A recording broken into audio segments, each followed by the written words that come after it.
Nasagip ng mga pulis ang babaeng Taiwanese na dinukot at hinihinalang ikinulong ng grupo ng mga Chinese sa isang bahay sa Malabon City. Hiningan pa raw ng mga suspect ng libo-libong dolyar at ginahasa pa ang biktima. Nasa frontline na balitang yan, si Marlene Alcaide. I don't know yesterday what happened. Why we are here? Why? So I hope you help me. I don't know this girl. Sa kulungan ang bagsak ng dalawang Chinese national na kasama umano sa grupong dumukot sa isang babaeng Taiwanese. Nadakip sila sa rescue operation ng mga pulis sa malaking bahay na ito sa Barangay Potrero sa Malabon kahapon. Ikinasa ang operasyon na makatanggap ng tip ang mga pulis mula sa isang anonymous source na dinala raw sa naturang bahay ang isang biktima ng kidnapping. Nasagip naman ng mga pulis ang biktima at agad na dinakip ang dalawang sospek.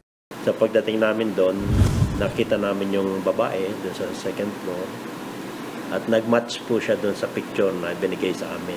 Yun naman pong babae, siguro na makita po kami na mga pulis kami,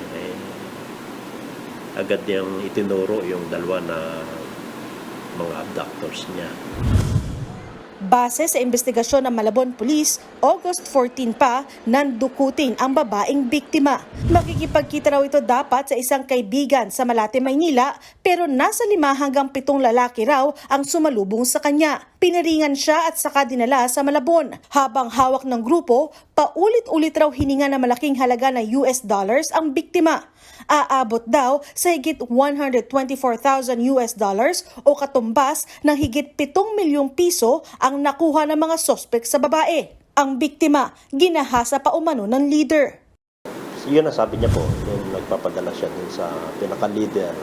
Actually, sabi niya, she was raped twice by the leader. Pero pinaturo naman namin doon sa dalawang suspect na nakuha namin.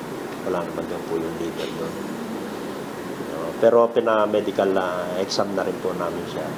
Isinailalim na sa medical examination ng biktima at dinala na raw ng mga otoridad sa isang ligtas na lugar. Positibong kinilala ng biktima ang dalawang Chinese na kasama sa mga dumukot umano sa kanya. Itinanggi naman ng mga Chinese national ang akusasyon. I don't know what happened. Yesterday, please take away out here. Giit pa ng mga sospek, nandito lang sila sa Pilipinas para mag-travel. No work, travel. Yeah, I'm here in Philippines 2 months. I hope Philippines help me and Chinese help me. I hope you help me. Sasampahan na reklamong abduction ang dalawa. Tuloy naman ang investigasyon ng pulisya para madakip ang iba pang kasama umano ng mga inarestong sospek. Inaalam din kung may koneksyon ba ang mga ito sa Pogo. Nakikipag-ugnay na rin ang pulis sa Bureau of Immigration. Nagbabalita mula sa Frontline, Marlene Alcaide, News 5. Mga kapatid, Julius Babaw po. Iba na ang may alam at may pakialam sa panahon ngayon. Huwag maging huli at maging una sa lahat ng balitaan. Mag-subscribe at mag-follow sa social media pages ng News 5.